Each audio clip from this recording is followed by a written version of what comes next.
the fight against COVID with cases surging nationwide. Some good news right now from the CDC about vaccine protection. A new study of 1 million fully vaccinated adults shows that severe illness is extremely rare, less than a fraction of a percent. Our chief national correspondent, Matt Gutman, is there in Burbank, California with the latest. Good morning, Matt. Hey, good morning, Cecilia. We have long known that vaccines are highly effective, but this new study lends hard numbers to that understanding.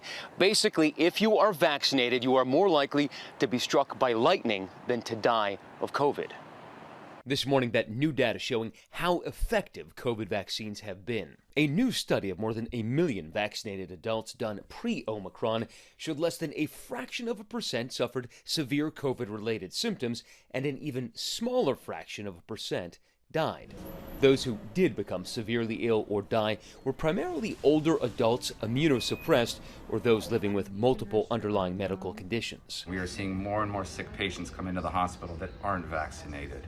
In Michigan, the state's largest healthcare system saying it will now have to limit elective care. Beaumont Health calling Omicron one of the most contagious viruses we have seen in our lifetime, adding that more than 400 hospital employees are now out with COVID symptoms. We do all of the roles. We'll push the stretcher, we'll clean a floor, we'll hold a hand of a patient.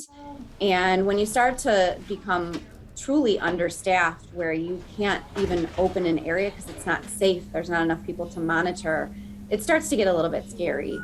And here in Los Angeles, more than 800 police and fire personnel are out with COVID.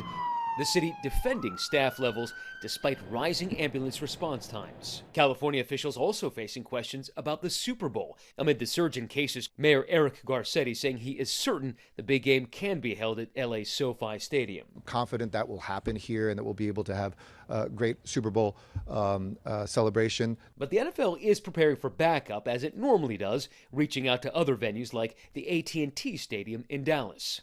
The NFL telling ABC News, we have contacted several clubs to inquire about stadium availability in the event we cannot play the Super Bowl as scheduled due to weather-related issues or unforeseen circumstances.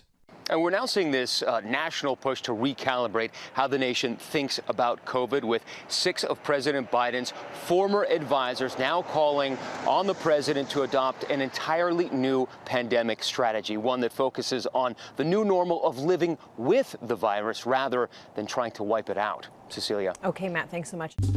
Well, hey there, GMA fans. Robin Roberts here. Thanks for checking out our YouTube channel. Lots of great stuff here. So go on, click the subscribe button right over here to get more of awesome videos and content from GMA every day, anytime. We thank you for watching, and we'll see you in the morning on GMA.